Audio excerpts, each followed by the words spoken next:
Hola amigos, bienvenidos al Club de los Corazones Literarios. Yo soy Abby y en el video de hoy les tengo el inicio de una sección que quería hacer desde hace mucho tiempo, pero entre cuestiones de la vida y cuestiones académicas no había podido hacer.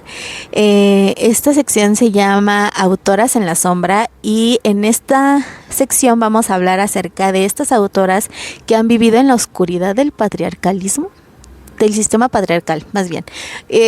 Estas autoras que han vivido en la sombra del sistema patriarcal dentro de la sociedad y de la literatura, me parece importante destacarlas porque son mujeres pioneras en que muchas de nosotras tengamos la oportunidad de estudiar literatura, de hablar de literatura, de leer literatura y de aprender de ella, ¿no? E incluso escribir literatura. Entonces, esta sección yo la iba a inaugurar con otra autora que también conocí este semestre en la universidad porque investigamos a muchas autoras, pero esta autora me gustó muchísimo, no solamente por su vida personal, sino también por sus obras, porque sus obras son muy crudas y por como que la belleza de su obra radica en esa crudeza, y creo que ya la voy a dejar en el siguiente episodio. Pero como apenas publiqué la reseña de La Reina de Espadas de Yasmina Barrera, un libro que está íntimamente ligado a esta otra autora, pues dije, bueno, vamos a aprovechar para hablar de mejor de ella, que ella sea nuestra primera mujer en hablar en esa sección. Así que el episodio 1 vamos a hablar de Elena Garro, vamos a pasar por algunas cuestiones de su vida que me parecieron muy interesantes, su obra también, su vida privada, algo más como en chisme de lo que queda de los vestigios de información. Vamos a platicar sobre ello. La verdad no sé cuánto dure este video, espero que no dure tanto porque tiene mucho que no edito, entonces va a estar un poco complicado, pero tómense ahí un cafecito, pónganme ahí como podcast feo mal hecho y pues les voy a contar acerca de Elena Garro. Toda la información que estoy sacando que les voy a platicar es tanto información que leí en La Reina de Espadas, que es un documento biográfico de Elena Garro, del documental La Cuarta Casa, el retrato de Elena Garro de José Antonio Cordero, y también de internet, de los documentos de varios documentos como tal académicos. Entonces vamos a hablar de Elena Garro. Elena Garro nace de Esperanza Navarro, mexicana, y de José Antonio Garro, que es español. Ellos vivían en una ciudad en España y todo era muy bien, todo muy padre. Y algo que menciona Yasmina es que una de las características que definieron la vida de Elena Garro es que su vida parecía siempre en fuga, y eso lo marca en un punto al principio de su libro en el que menciona que incluso antes de su nacimiento Elena vivió en fuga, y esto resulta porque su madre, Esperanza Navarro, se entera que su marido la engañó, tuvo una aventura con su prima, por lo cual agarra todas sus chivas, vende la mayoría de ellas, toma a su hija de 2 años y embarazada de 8 meses, deja a su marido para embarcarse hacia México. Entonces, por eso menciona que Elena incluso antes de nacer tenía esta vida. Y Esperanza Navarro llega a Veracruz, hace una carrera contrarreloj para poder llegar, porque tiene un embarazo de 8 meses y la pasó no sé cuánto tiempo se hacía en barco de España para México, pero resulta que llega a Veracruz, se detiene en Puebla donde vivía su hermana, y ahí es donde pues llega y nace Elena Garro, que tiene por nombre completo Elena Delfina Garro Navarro. Nace un 11 de diciembre de 1916. Nace siendo Sagitario, que a veces sí, hay ciertos rasgos que sí te definen por tu signo zodiacal, y creo que hay muchos aspectos de su signo que no me parecen tan adecuados con Elena, porque me parece que Elena tenía un carácter muy único. Entonces no sé si sea destacable, pero pues nada más quería mencionar que Elena era Sagitario. Posteriormente a que nace en Puebla, su papá, José Antonio Garro, se reúne con su familia y de alguna manera, pues la mamá lo perdona y decide, pues, ¿saben qué? Pues, somos una nueva familia, somos 4 integrantes, vamos a volver a intentarlo. Y toda la familia se traslada a Ciudad de México, donde inician una reconstrucción, una vida nueva. De hecho, hasta se une un hermano de el papá con toda su familia, donde inician como una especie de negocio de telas. Y de hecho, esta vida se ve frustrada un poquito cuando la tía de Elena, esposa de este tío que llega de España también, pues por desgracia muere su esposa. Entonces esto tumba muchísimo a su tío y deciden cambiar de aires, por lo que se trasladan a Iguala Guerrero, donde de hecho siguen con su tienda de telas, que básicamente se dedican a venderle a los nahuas de ese tiempo, por lo que la infancia de Elena la pasa cerca de gente nahua, de los nahuas. Se la pasa cerca de pueblos indígenas del lugar, y aquí es donde empieza una época que, a palabras de Elena, es una época que donde ha sido lo más feliz. Si escuchan algo, es mi mamá estornudando, disculpen. Pues aquí inicia un periodo que Elena llama el más feliz de su vida, porque fue una niña muy feliz con una libertad espectacular, y creo que este es un punto importante. La vida como tal en un pueblo cerca de otras cosmovisiones, creo que eso fue un punto eje en la joven Elena. Ella vivió entre la gente de su familia, entre la libertad de la gente del pueblo, cerca de las cosmovisiones indígenas, pero también ella, que no iba a la escuela como tal, ella empezó a aprender, empezó a nutrir su imaginación a leer con su papá y con su tío los clásicos griegos, que eso creo que fue una cuestión muy importante también. Ella empezó a construirse a través de esa libertad, y como menciona Yasmina, una frase de Elena Poniatowska en la que dice que en la infancia se aprende todo, y definitivamente sí, esta Elena aprendió todo lo que ejecutaría posteriormente en su vida, en su infancia. Vivía en libertad, de hecho hasta la llamaban salvaje, hacía muchas travesuras, decían que se disfrazaba, que se subía a los techos de las casas, que después se quejaban con su papá al respecto. Entonces esta libertad le dio como un gozo a su alma muy, muy, muy padre, que creo que se ve a lo largo de su vida. Incluso posteriormente, cuando su hermana se va a la Ciudad de México a estudiar, su papá le dice que pues que vaya, que si no quiere ir, y ella dice no, quiero ser una salvaje, aquí estoy muy bien. Incluso aunque tenía problemas para leer, porque ella leía al revés y como que la trataban medio de que era tonta, ella no se dejaba intimidar y ella aprendía de eso. De hecho ella destacaba, como que tenía cierta inteligencia diferente, que en su tiempo la veían mal, pero ahorita hasta podría ser algún tipo de trastorno psicológico, pero no malo, o sea, como que ella se dificultaba, ¿no? Como muchos que no estudian con música o estudian haciendo otra cosa, algo así siento que tenía Elena, que en su tiempo no era como algo visto de una buena manera. Entonces siento que ella era muy inteligente en ese aspecto. Aunque Elena ya después estudiaba en la escuelita que hicieron las familias como que adineradas de Iguala, pues ella a los 15 años la mandan a estudiar a la preparatoria en la Ciudad de México, y a diferencia de la vida como un poco más tradicional, más normal que tenía en Iguala, aquí fue un cambio de 180 grados, ya que aquí ya vivía con su tía Amalia, que pues ella, al ser esposa de un político, de un senador, pues tenía una vida de opulencia, por lo cual pues fue un cambio súper diferente. De hecho aquí me llama mucho la atención que menciona que aquí es cuando ella conoce el ballet. Ella se interesa en el ballet junto con sus primas, que ellas ya llevaban un rato en el ballet, y lo curioso aquí es que una de sus primas es Amalia Hernández. Amalia Hernández, la que inició, la fundadora del baile folclórico en México, que después hizo coreógrafa y es una de las figuras icónicas culturales en México, y pues me pareció muy curioso que Elena Garro, siendo Elena Garro, también dentro de su familia destacaron otras personas y pues cada quien en sus mismas áreas, ¿no? Entonces me pareció muy curioso.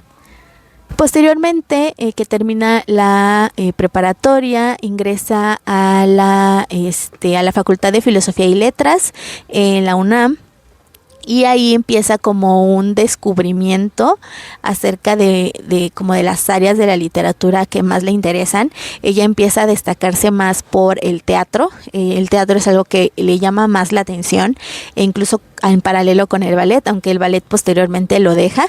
Y el teatro lo empieza a dejar porque empieza ella a actuar y ella empieza a descubrir que actuar no la llena tanto como escribir, como crear como tal contenido teatral, por lo cual se hace dramaturga, empieza a convive con muchos personajes icónicos en la dramaturgia como Julio Bracho, Javier Villaurrutia. Entonces eso inicia en ella como sus primeros pasos hacia la dramaturgia, que le ayudan muchísimo, y ella ha escrito joyas teatrales. De hecho creo que tiene más obras teatrales que otra cosa. Posteriormente, al tener esta vida como de opulencia, pues su familia, sus tíos, tenían muchos bailes, muchas reuniones. En estas cuestiones es cuando conoce a su verdugo, a un personaje que de verdad, yo cuando terminé de leer La Reina de Espadas y cuando terminé de investigar como todo acerca de Elena, salí siendo la hater número 1 de este personaje, que es un personaje muy amado, un personaje muy pues, importante en la literatura mexicana e internacional y latinoamericana y whatever. Pero aquí en una de estas fiestas que organizaban sus tíos, pues Elenita conoce a ni más ni menos que a Octavio Paz, quien el primer encuentro no resulta bien. De hecho, ella le hace un desaire de que ella no quería bailar con él, y este desaire termina con ellos siendo pareja. Hay vestigios de sus cartas, no están todas sus cartas, me parece que no están la mayoría de las de ella, están las de él que ella tenía. Como tal, pues su relación empieza como cualquier otra relación heteronormada, él insistiendo, y tanta insistencia pues sí, cobró resultado, tanto que pues Elena deja como todo lo que deja todo lo que tenía, o sea, deja todo lo que estaba estudiando o lo que quería hacer cuando se casa con Octavio Paz, e inician una vida de viajes, ya que Octavio Paz, a pesar de que ya se estaba haciendo un nombre dentro de la literatura, ya trabajaba dentro del sector político, era embajador o tenía otras funciones y tenía que viajar mucho.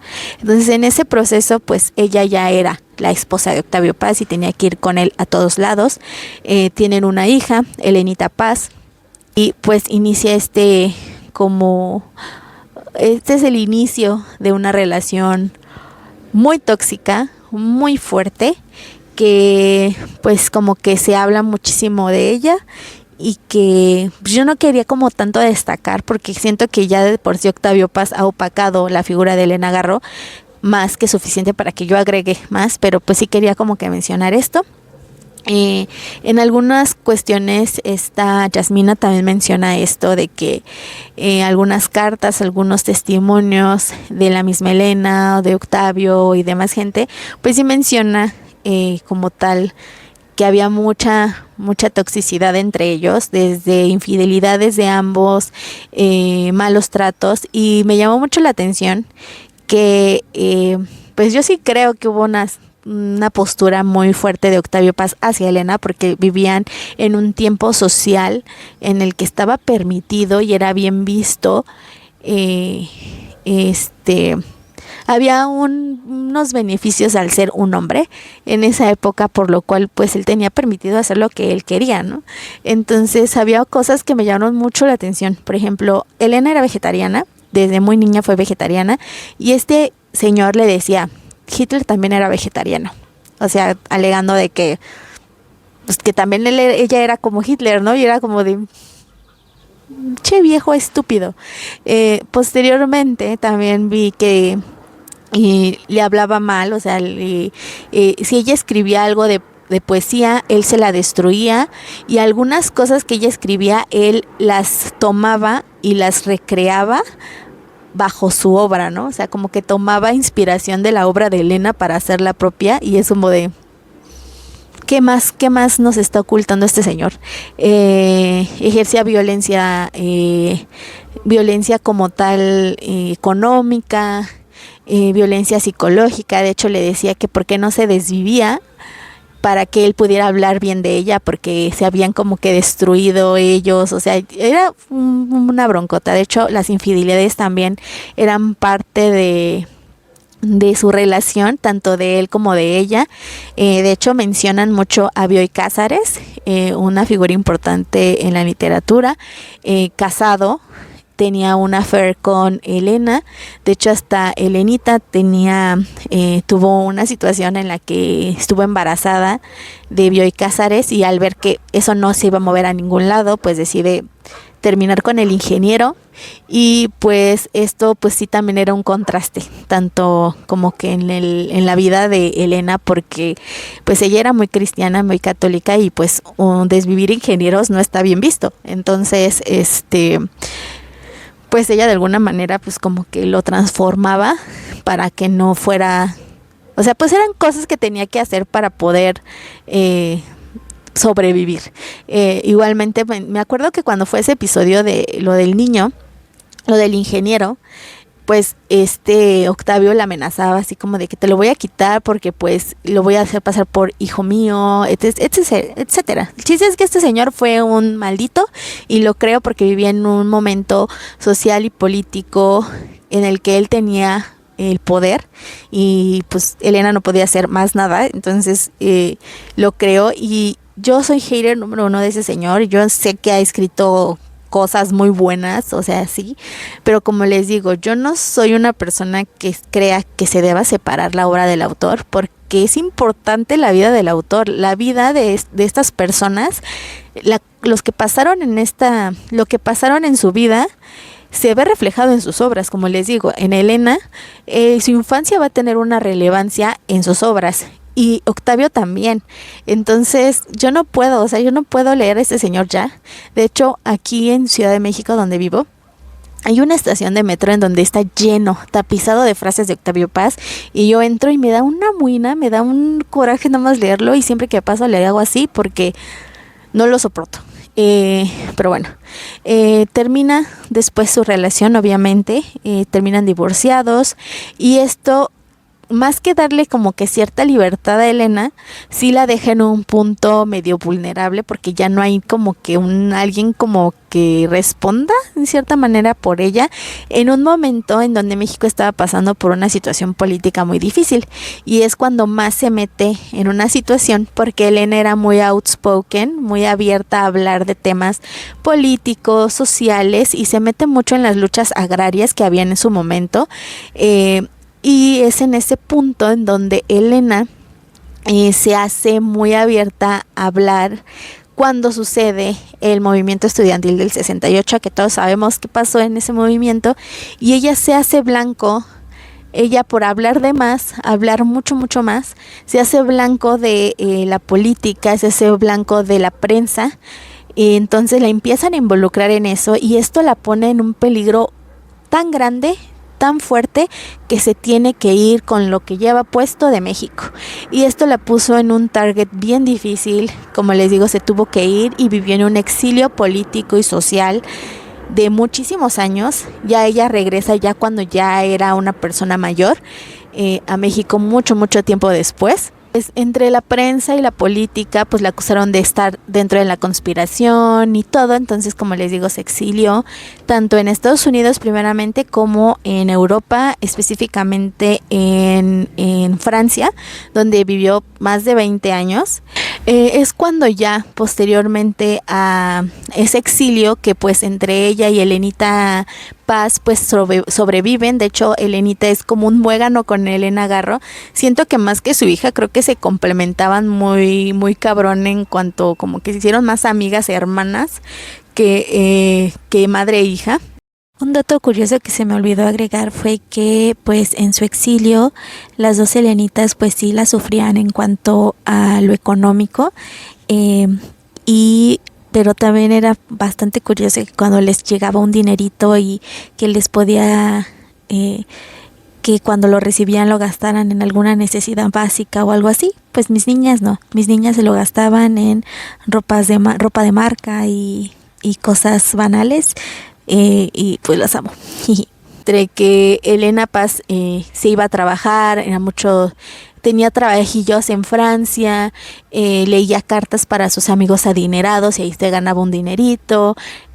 Ya ahí en ese momento Elena Garro empezó a trabajar en su escritura como para vender sus obras y poder ganar también un dinerillo mientras sobrevivían en el exilio, y así se fue haciendo, pues trató de sobrevivir con lo que tenía en ese punto de la historia. Les decía, posteriormente, ya cuando ya Elena ya era una persona de edad, pues regresa ante la invitación del gobierno en ese entonces, que ya no estaba tan controlado por quien los controlaba en el momento de su exilio. La invitan para un homenaje a Puebla, y ahí es cuando ya decide regresar a México como tal. Ya recibe como reconocimientos en su pueblo, en Puebla, donde ella nació, y después se va y radica en Cuernavaca, donde termina sus últimos años, rodeada de muchísimos de sus documentos, rodeada de sus gatos.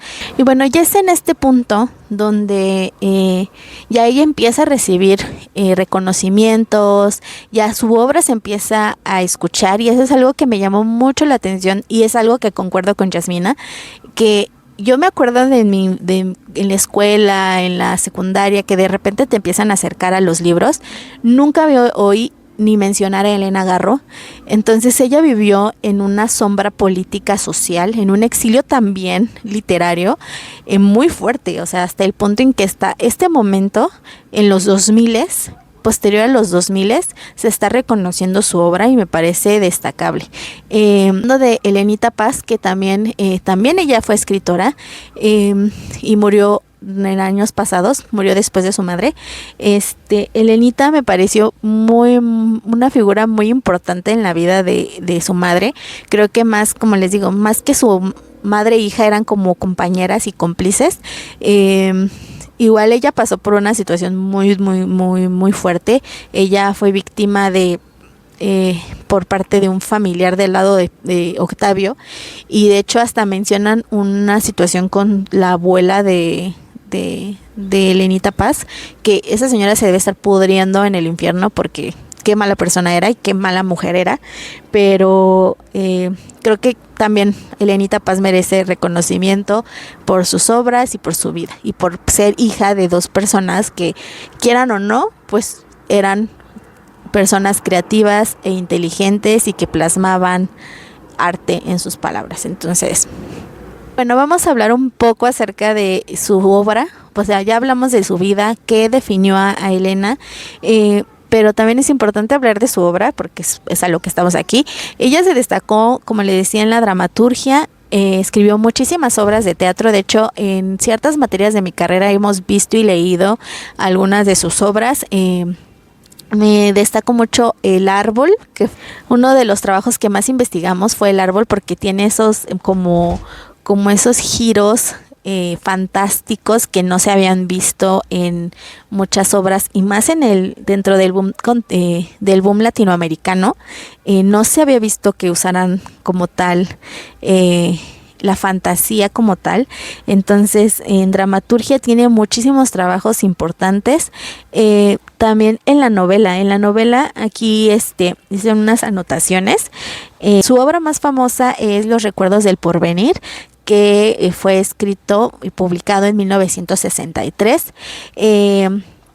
Se centra mucho dentro de la Revolución Mexicana como tal, y en esta novela como que se fusiona todo lo que Elena Garro era, todo lo que aprendió de la cosmovisión indígena, todo lo que vio, cómo se transforman las sociedades ante un movimiento tan fuerte como una revolución o una independencia.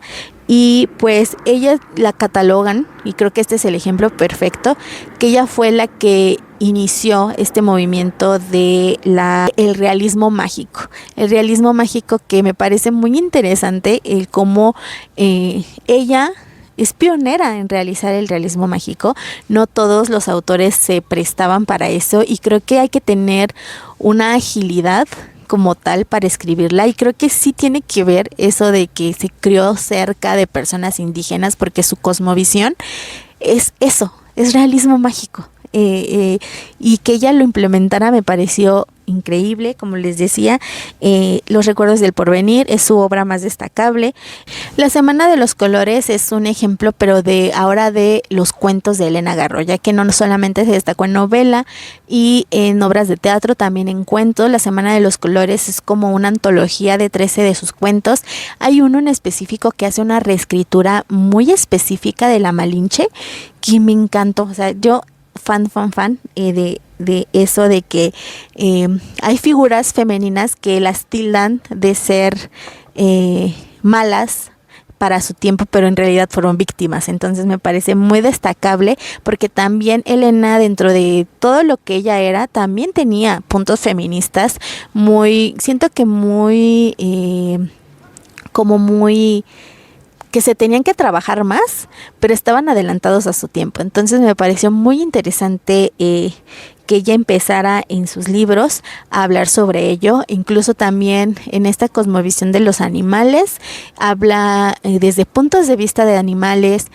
Vivió rodeada de gatos, entendía y se cuestionaba, porque eso me parece muy interesante, que en su época las personas adultas no se cuestionaban lo que les enseñaban o lo que veían. O sea, ellos se creaban, pero de ahí no se movían nada, y esta mujer se cuestionaba. O sea, se cuestionaba gracias a su amor a los animales, y eso me pareció un punto increíble. Puede ver dentro de sus obras, o sea, que haga partícipes a los gatos o a los animales o a los perros sobre ello. 10 de 10. También, no sé si se acuerdan que les dije que pues ella es reconocida por ser la pionera del realismo mágico en la literatura mexicana y latinoamericana, pero a ella no le gustaba ese título. La verdad es que ella siempre decía que eso era como una manera de catalogar y que no tenía ningún como beneficio como tal, más allá de que pues para catalogar ciertos libros, y que pues catalogarlos de alguna manera era más fácil venderlos, pero a ella no le gustaba que la definieran así. O sea, ella hacía libro, literatura, y eso de las etiquetas no era algo que fuera tan fan. También les voy a recomendar otras obras que me parecieron interesantes dentro de su dramaturgia. El árbol, que les decía que es una obra muy cortita, muy muy buena. Un hogar sólido. ¿Qué más? También tiene un libro que se llama Memorias de España, que es como un documento más autobiográfico de su viaje a España con ese señor, que no voy a decir su nombre, en el que ella menciona como su postura política ante lo que pasaba en España, y eso me pareció muy muy interesante. Y pues ya creo que eso sería todo. Siento que dejo así muchas cosas en el espacio entre lo que les estoy platicando de Elena y demás, pero es mi primer episodio. Denme chance de prepararme mejor para el siguiente, pero es muy muy importante que le demos visibilidad a estas autoras que han vivido mucho tiempo en la sombra. Si tienen alguna recomendación de alguna escritora, ya sea que sea del siglo XX o que sea actual, me gustaría mucho poder trabajar y estudiar sobre ellas y hacerles un videíto. Y pues ya, más nada. Les recomiendo mucho a Elena Garro. Es una mujer que me da mucha admiración, me da mucha tristeza que ella no vivió tanto lo que está pasando en estos momentos, que se está reconociendo su obra y su figura, pero me duele, pero sé que desde donde quiera que esté, ella lo sabe. Ella sabe que está siendo reconocida, y que sus palabras, más que ser perfectas, son crudas, y la crudeza, como les digo, siento que ese es el arte. O sea, la crudeza de las palabras, el conocer las historias. Entonces, Pues sí, eso sería todo por el primer episodio de Autoras en la Sombra. Como les digo, si gustan dejarme alguna recomendación, el siguiente ya lo tengo preparado. Es una autora que me llama mucho la atención, también mexicana, que pues, no sé, ya les platicaré bien de ella en el siguiente episodio. Pero igual, acepto recomendaciones, muchas recomendaciones, porque hay muchas mujeres ahí en lo oscurito. Pero bueno, eso es todo por el episodio de hoy. Espero que se encuentren bien, lean mucho, disfruten mucho, devoren páginas y nos vemos en el siguiente video.